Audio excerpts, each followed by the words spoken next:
तो फिल्म की शुरुआत एक एनिमे कहानी से होती है, जहाँ एक औरत को बच्चा पैदा करते हुए बहुत ज्यादा तकलीफ हो रही थी। आखिर डॉक्टर्स को मजबूरी में ऑपरेशन करना पड़ता है और जब बच्चा पैदा होता है तो उसे देखकर सब शॉक में रह जाते हैं। वो बच्चा डिफॉर्म था, उसके हाथ एक नॉर्मल इंसान के हाथ से कई ज्यादा बड़े थे। ये देखकर उसके मॉम डैड भी परेशान हो गए, लेकिन फिर उन्होंने फैसला किया कि वो उस बच्चे को बिल्कुल उसी तरह पालेंगे जैसे नॉर्मल लोग पालते हैं। कुछ सालों में वो बच्चा बड़ा हो गया और जब खेलने के लिए अपने ही जैसे बच्चों के पास गया तो सभी बच्चों ने उसके बड़े बड़े हाथों का मजाक उड़ाया। इन सभी ग्रुप में सिर्फ एक ही बच्ची थी जो उसका ख्याल रखती थी और दूसरों को भी उसे बुली करने से मना करती थी। उसका सॉफ्ट बिहेवियर देखकर सभी बच्चे उसे भी बुली करने लग जाते हैं और ये देखकर उस बच्चे को बहुत ज्यादा गुस्सा आ जाता है। वो बुली करने वाले लड़के को पकड़कर नीचे गिरा देता है और उसका गला घोटना शुरू करता है। हाथ तो उसके पहले ही किसी नॉर्मल इंसान से कहीं बड़े थे, तो इन हाथों में जोर भी ज्यादा था। उसने इस बच्चे का गला कुछ इस तरह से दबाया कि जोर से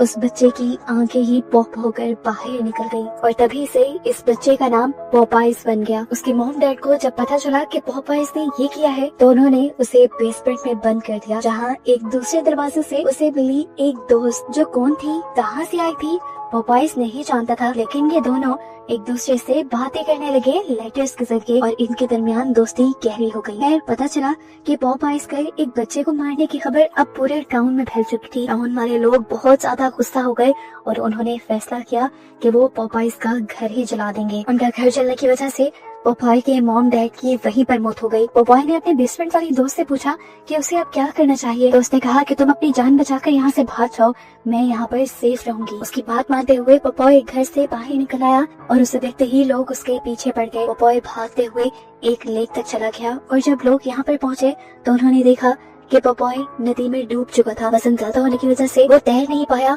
और नीचे गिरता चला गया और यहाँ सब लोगों को लगा कि पॉपाई मर चुका है और किसी ने भी उसकी लाश को निकालने तक की कोशिश नहीं की और सब यहाँ से चले गए। खैर अब 15 साल का वक्त इस कहानी में गुजर जाता है और ओरिजिनल मूवी स्टार्ट हो जाती है। हम 3 यूट्यूबर्स को देखते हैं जो पॉपाइज के घर के पास ही अपनी हॉन्टिंग वीडियो शूट करने के लिए आए हुए थे। ये लोग वीडियो बनाना शुरू करते हैं तो यूट्यूबर बताती है कि पॉपाइज के मरने के 15 साल बाद कई लोगों ने क्लेम किया है कि उन्हें जिंदा पॉपाइज यहाँ पर दिखा है। उसे एक बार नहीं कई बार यहाँ देखा गया है और माना जाता है कि वो हर बार फॉग में ही आता है और फॉग में ही चला जाता है। ये रिकॉर्डिंग करते हुए अचानक से कैमरामैन रिकॉर्डिंग बंद कर देती है क्योंकि उसने वीडियो में देखा था कि पीछे से कोई खड़ा हुआ इन तीनों को घूर रहा था। वो घबरा गई थी लेकिन उसके दोनों साथी उसकी बात नहीं मानते। अब वो लड़का इनसे कहता है अब हम पॉपाई के घर के अंदर जाएंगे और उसके पूरे घर को रिकॉर्ड करते हुए उसकी कहानी बताएंगे। कैमरामैन अंदर जाने से मना कर देती है क्योंकि उससे तो बहुत डर लग रहा था कि बात मानते हुए ये दोनों अंदर चले गए, ये कहते हुए कि अगर तुम्हें बाहर कोई भी गड़बड़ लगे तो तुम हमें आवाज दे देना। अंदर जाकर इन्होंने कैमरा ऑन करके रख दिया रिकॉर्डिंग के लिए और ये दोनों आपस में ही मसरूफ हो जाते हैं। बाहर इनकी कैमरा वुमन भी खड़ी थी जिससे जब अपने करीब से डरावनी आवाजें आती हैं तो वो इन्हें रिकॉर्ड करने लग जाती है और इन आवाजों में किसी के चलने की आवाजें भी थी। ये पॉपाइज ही था जो एकदम से पीछे से उसके ऊपर वार कर देता है जिससे इस लड़की को ज्यादा नुकसान नहीं होता। वो नीचे की तरफ गिर जाती है और जब अपनी आंखों से पॉपाइज को देखती है तो उसका डर से हाल बुरा हो जाता है। यहाँ पर पॉपाइज अपना पाँव उस लड़की के सर पे रख देता है जिससे लड़की का सर क्रैश होकर उसकी वहीं पर मौत हो जाती है।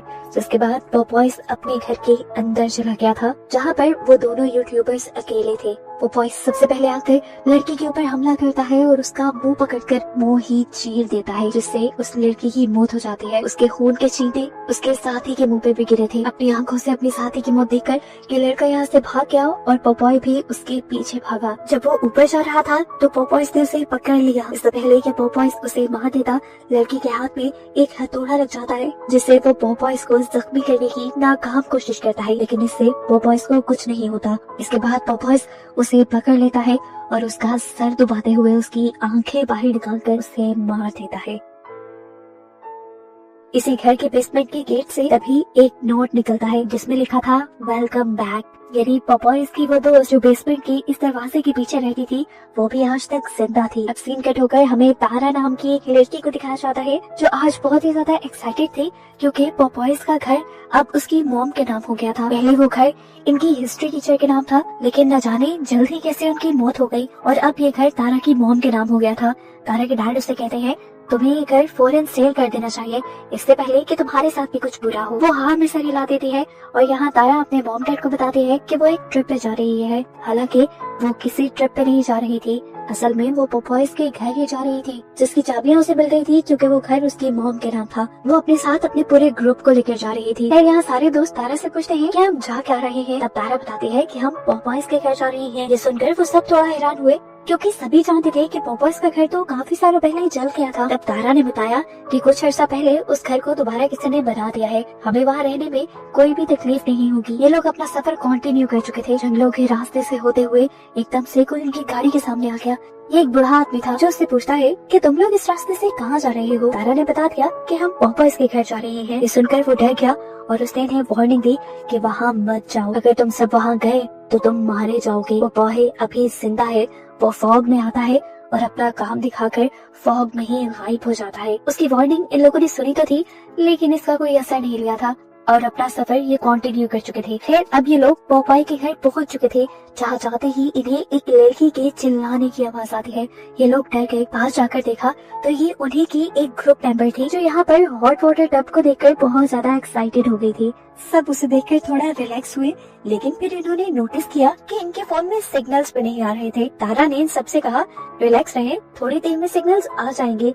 ये इलाका ऐसा ही है, सिग्नल्स आते जाते रहते हैं। इन्हें अभी तक किसी खतरे का अंदाजा हुआ ही नहीं था। जो खतरा लेक के किनारे भी आ चुका था, यानी कि पोपॉयज। कुछ देर बाद तारा को पता चलता है कि यहाँ अगले एक हफ्ते तक फॉग रहने वाली है और फॉग में इस इलाके में सफर करना बहुत ही ज्यादा खतरनाक हो सकता था। तो तारा के बॉयफ्रेंड ने उसे रिलैक्स किया और कहा कोई बात नहीं, हम एक हफ्ते तक यहाँ पर चिल करेंगे। अब सीन कट होकर हमें उस ओल्ड मैन को दिखाया जाता है जो इनको रास्ते में मिला था और वार्निंग दे रहा था कि पोपॉयज के घर ना जाना। वो खुद लेक के किनारे बैठा अभी मछली ही पकड़ रहा था कि एकदम से उसे अपने पीछे किसी की आहट सुनाई दी। उसने पीछे मुड़कर देखा तो पोपॉयज आ चुका था जो उसके गले को पकड़कर दबाते हुए उसे भी जान से मार डालता है। सीन कट होकर हम तारा के घर पर तारा की मॉम को देखते हैं, जिनसे मिलने के लिए उनकी एक फ्रेंड आई है।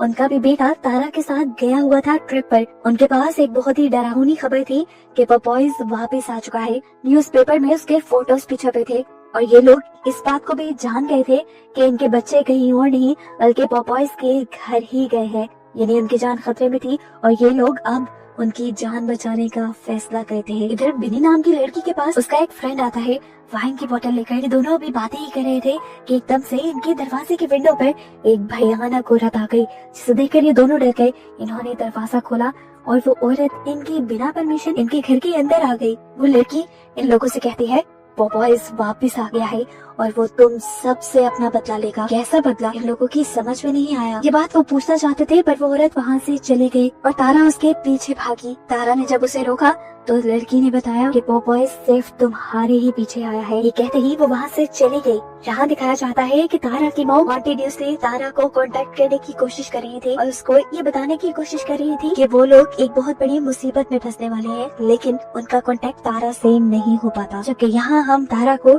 डिलन के उसके बॉयफ्रेंड के पास देखते हैं, जिसने तारा को एक बहुत बड़ी खुशखबरी दी कि उसका यूनिवर्सिटी में सिलेक्शन हो गया था और अब वो दूसरे शहर जाने वाला था। वो तारा को भी अपने साथ चलने के लिए फोर्स कर रहा था पर तारा नहीं मानी क्योंकि वो अपने मॉम डैड को छोड़कर नहीं जा सकती। सीन कट हो गए। यहाँ पर हम डोरा के बॉयफ्रेंड निक को देखते हैं जो सैम के साथ एंजॉय कर रहा था। यहाँ पर सैम उसे प्रपोज कर देती है, उसे बताती है कि मैं तुम्हें पसंद करती हूँ, लेकिन निक ने उसे कहा मैं तुमसे प्यार नहीं करता, मैं तो डोना से ही प्यार करता हूँ। ये जानकर कि निक उसके साथ टाइम पास कर रहा है, इस लड़की सैम को बहुत ज्यादा गुस्सा आ गया और उसने ये सारी बात डोना को बताने का फैसला किया। उसने डोना को फौरन से मैसेज भी कर दिया, लेकिन सिग्नल ना होने की वजह से ये मैसेज डोना तक पहुंचा नहीं। ये मैसेज करके अभी वो बैठी हुई थी कि एकदम से उसके पीछे पोपॉय आ गया। पोपॉय ने उसे पानी में चिल करता देखा तो पानी में ही डुबाकर उसका गला दबाकर उसे मार डाला। यहीं पर पोपॉयज के पास वो अजीब डरावनी लड़की आ जाती है तो पहले तारा और से मिल चुकी है। इनकी बातों से हमें यहाँ पर एक ट्विस्ट ये पता चलता है कि बेसमेंट वाले बचपन की पोपॉय की दोस्त यही लड़की थी और ये लड़की उसकी असल में सगी बहन है, क्योंकि वो भी बचपन में पोपॉय की तरह बहुत ही अजीब हरकतें किया करती थी, इसीलिए उसके मॉम डैड उसे बेसमेंट में बंद करके रखते थे और इनके इरादे अभी भी नहीं बदले थे। ये लड़की पोपॉय से कहती है हम एक एक करके सब लोगों को मार डालेंगे और पोपॉय यहाँ हाँ में सर हिलाता है। सुबह होने पर सभी लोग सैम के बारे में पूछ रहे थे जिसे रात ही पोपॉय ने मारा था। तो उसके बारे में निक ने झूठ बोल दिया कि वो तो शाम में ही चली गई है। असल में वो तो खुद ही नहीं चाहता था कि इनमें से किसी का भी कांटेक्ट सैम के साथ हो, क्योंकि वो अपने और सैम के बारे में सब कुछ सीक्रेट रखना चाहता था। यहाँ तक कि उसने ये झूठ भी बोल दिया कि सैम तो कल ही चली गई थी, मैंने उसे जाते देखा था। सीन कट होता है और हम एक लड़की को देखते हैं जिसके पास उसका ग्रुप मेंबर आया था। वो उसे प्रपोज करना चाहता था, लेकिन लड़की उसे कहती है कि मुझे तुममें कोई इंटरेस्ट नहीं। इसीलिए वो लड़का उदास होकर लेक के किनारे चला जाता है। जब वो लेक के किनारे पर गया, लेक के किनारे पर उसे पोपॉयज की बोट मिली जिसके अंदर वो चला गया। यहाँ उसे कुछ नहीं दिखा, लेकिन हम देख पाए उस आदमी की लाश जिसे पोपॉय ने मारा था। अब वो अपने आप को आराम देने के लिए लेक के किनारे बैठ जाता है और तभी पोपॉय अपना एंकर निकालते हुए उसके जिस्म के हिस्से के ऊपर हमला कर देता है। अभी वो इसी दर्द से चिल्ला ही रहा था कि पीछे से आकर पोपॉय ने एक रस्सी उसके गले के इर्द गिर्द घुमा दी और उसका दम घोट के उसे मार डाला। आज रात ये लोग दोबारा सब मिलकर एंजॉय कर रहे थे।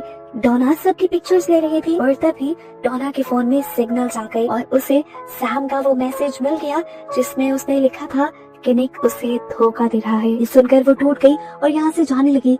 निक भी ये बात जान गया था कि उसे किस चीज ने डिस्टर्ब किया है। वो उसे बनाने के लिए पीछे जाता है, पर डोना अब उसकी एक नहीं सुनना चाहती थी। निक ने उसे समझाने की कोशिश की कि वो उसी से प्यार करता है, उसी से शादी करना चाहता है, लेकिन डोना उसकी सुने बगैर चली गई और गुस्से में निक यहीं पर मुक्के मारने लगा। इसी सब में उसका ध्यान भटकाया एक कैन ने। ये स्पिनिच कैन था। उसने स्पिनिच का कैन उठाकर देखा। उसे समझ नहीं आया ये यहाँ आया कैसे। अभी वो ये सब सोच रहा था कि पीछे से पोपॉय ने उसके ऊपर हमला कर दिया। निक भी कम स्ट्रॉन्ग नहीं था। उसने पोपॉय से लड़ने की कोशिश की, लेकिन पोपॉय के हाथ उससे कहीं ज्यादा स्ट्रॉन्ग थे। पोपॉय ने उसकी सारी कोशिशों को नाकाम बना दिया और उसके बाद उसका मुंह एक टूटी हुई लकड़ी में धंसाकर उसे भी मार डाला। अब डोना जो निक से दूर गई थी, उसे भी एहसास हुआ कि उसे निक पर इतना ज्यादा गुस्सा नहीं करना चाहिए था। वो उसे माफी मांगने के लिए जब वापस आई तो वहाँ पर मौजूद उसे निक की लाश दिखी, जिसे देखते ही वो टूट गई। एकदम से विंडो पे एक भयानक चेहरा आया, उसी क्रीपी लेडी का, यानी पोपॉय की बहन का, जिसे देखकर वो एकदम से साइड पे हो गई। उसे यहाँ से भागना चाहिए था, पर वो वहाँ पे खड़ी थी। वो तब तक खड़ी रही जब तक पोपॉय उसे मारने के लिए सामने नहीं आ गया। उसे देखते ही अब वो भागी। जंगल में पहुँचते ही उसने जोर से चीख मारी और उसके दोस्त ये चीख सुनकर चौंक गए। तारा और उसके साथियों ने डोना को ढूंढने का फैसला किया। यहाँ दिखाया जाता है कि डोना भागते हुए एक जाल के अंदर आ गई, जबकि दूसरी तरफ तारा, उसका फ्रेंड डिलन और उनकी तीसरी साथी, वो तीनों मिलकर डोना को ही ढूंढ रहे थे। ये सब करते हुए तारा को एक पिक्चर मिली जो उनकी पुरानी क्लास की थी। इसमें उसकी मॉम और डिलन की मॉम भी थी, क्योंकि वो दोनों ही सेम स्कूल में पढ़ाया करती थी। इस पिक्चर को देखकर ये लोग ये बात जान गए कि ये सभी चीजें आपस में कनेक्टेड है। अभी ये लोग ये बातें कर ही रहे थे कि इन्हें दोबारा अपनी साथी यानी डोना के चिल्लाने की आवाज आई और इन्होंने देखा कि पोपॉय ने डोना को एक जाल में बांधा हुआ था और एक थ्रेशर कटर से उसको काट डाला। ये सब अपनी आंखों से देखकर ये लोग चौंक गए। कैथी तो बहुत ज्यादा घबरा गई। यहाँ तक कि जब ये लोग बचकर भागने की कोशिश कर रहे थे तो कैथी गिर गई। इससे पहले कि पोपॉय उसके पास आता, इनके पास कोई गाड़ी आकर रुकती है जिसके अंदर तारा के मॉम डैड और डिलन की मॉम थी, जो अपने बच्चों को यहाँ बचाने आए थे। इन तीनों को यहाँ देखते ही पोपॉय जिससे गुस्से से पागल हो गया, उसने डिलन की मॉम को पकड़ा और उसके गर्दन के इर्द गिर्द एक फंदा फंसाते हुए उसे मार डाला। तारा की मॉम और उसके डैड ये सब देखकर बहुत ज्यादा दुखी हो गए और भागते हुए उन्होंने ये बात जाकर डिलन को बताई कि उसकी मॉम अब इस दुनिया में नहीं रही और इन्हें भी जल्द ही बचकर यहाँ से भागना होगा, नहीं तो पोपॉयज इन्हें भी मार डालेगा। कैथी जो अभी इन सब के पीछे थी, वो जल्दी से इन लोगों की कार पे बैठकर यहाँ से भागने की कोशिश करती है, लेकिन तभी पोपॉयज यहाँ पर आ जाता है और अपने भारी बड़े बड़े हाथों से वो कार को ही उठाकर पलटा देता है। कार के इंजन से पेट्रोल लीक होने लग जाता है, जिसमें आग लगाकर पोपॉय इस कार के साथ साथ कैथी को भी जलाकर मार देता है। इस टाइम हम देखते हैं कि तारा की मॉम और डिलन एक रूम में थे। तारा उनसे पूछती है आखिर ये सब चल क्या रहा है, तो तारा की मॉम यहाँ पर सारी कहानी का प्लॉट रिवील करती है। ये बात है आज से 15 साल पहले की, जब पोपॉय भी आम बच्चों के साथ इसी टाउन में रहता था। वो देखने में सबसे अलग था, इसीलिए सारे बच्चे उसे बुली किया करते थे और सिर्फ एक तारा ही थी जो उसका हमेशा साथ देती थी। यानी मूवी के स्टार्ट में हमने जिस छोटी बच्ची को देखा था जिसे पॉपॉय का साथ देने पर बाकी बच्चे बुली करने लगे थे, वो तारा ही थी। लेकिन बाकी बच्चों ने उसके साथ बहुत ही बुरा किया। एक दिन जब ये बच्चे तारा को बुली करने लगे तो पॉपॉय को बहुत बुरा लगा और उसने एक बच्चे को ही मार डाला। और जैसे ही ये बात टाउन वालों को पता चली तो टाउन वालों ने आकर उसके घर पर धावा बोल दिया, जिसमें उसके मॉम डैड मारे गए। लेकिन पॉपॉय भाग निकला और अब वो अपने मॉम डैड का और अपनी इज्जत का बदला लेने के लिए यहाँ आया है। वो उन सारे बच्चों को ही मार डालेगा जिनकी वजह से ये पोजीशन उसके ऊपर आई थी। तारा की मॉम बताती है कि पॉपॉयज के मॉम डैड के मर जाने के बाद ये घर इनहेरिटेंस में ले लिया गया था। यानी सोसाइटी वालों ने फैसला किया था कि ये घर सोसाइटी के ही किसी मेंबर के पास जाता रहेगा, वो भी अल्फाबेटिकल ऑर्डर में। लेकिन जिसके पास भी ये घर जाता वो इंसान कुछ ही अरसे में मारा जाता और अब ये घर उनके नाम हुआ था। इसीलिए तो वो इस घर को जल्दी बेचना चाहते थे। इसीलिए वो चाहती थी कि तारा हमेशा इस घर से दूर रहे ताकि उसकी जान सेफ रहे। अभी ये लोग बात ही कर रहे थे कि बाहर दोबारा पॉपॉय की बहन आ गई, जिसने आते ही तारा के डैड के ऊपर हमला करके उन्हें मार डाला। उसके हाथ में एक चाकू था जिससे उसने तारा के डैड को स्टैब किया था और अब वो दरवाजा तोड़ के अंदर आ गई। तारा के सामने खड़े होकर उसने तारा से कहा कि पॉपॉय सिर्फ तुम्हें पसंद करता है और तुम्हारे अलावा वो सबको मार डालेगा। ये कहते ही उसने अब तारा की मोम के ऊपर अपनी चाकू से स्टैब करके हमला कर दिया। तारा की मोम जख्मी हो गई। ये देखकर तारा को भी गुस्सा आया और उसने पास पड़ा कैरोसिन ऑयल उसके ऊपर छिड़क दिया। वो लड़की चिल्लाने लगी और ये लोग मौका देखकर यहाँ से भाग गए। उस समय ये औरत अब उनके पीछे भागी थी और उसने तारा को पकड़ भी लिया। वो तारा के ऊपर आ गई। इससे पहले कि वो तारा को स्टैब करके मार देती, पीछे से डिलन वहाँ पर आग लगा देता है। कैरोसिन ऑयल उसके ऊपर पहले ही डला हुआ था। आग तेजी से भड़क गई और वो लड़की मारी गई। पॉपॉय जब तक यहाँ पर आया उसकी बहन मर चुकी थी। ये देखकर वो गम और गुस्से से पागल हो गया। उसके सामने इस टाइम तारा की मॉम थी। उसे लगा कि इसी ने उसकी बहन के साथ ये सब किया है, इसीलिए उसने पीछे से पकड़कर उसकी मॉम का गला दबाते हुए उसे मार दिया। और तारा ने जब ये सब देखा तो वो टूट गई। पॉपॉय ने अब डिलन के ऊपर भी हमला कर दिया था। वो डिलन को इससे पहले के मार देता, तारा ने होशियारी दिखाई और एक ट्रक के ऊपर चढ़कर उसे चलाते हुए उसने पॉपॉय के ऊपर चढ़ा दिया, जिससे पॉपॉय मर गया और ये दोनों बच गए। इतने सारे लोगों में सिर्फ ये 2 लोग ही बचे थे। अब तक सुबह भी हो चुकी थी। ये लोग टाउन से बाहर जाने की प्लानिंग ही कर रहे थे, लेकिन उससे पहले ही पॉपॉय दोबारा से आ गया और उसने अब तारा को पकड़ लिया। और बस यही दिखाते हुए ये कहानी यहाँ खत्म हो गई।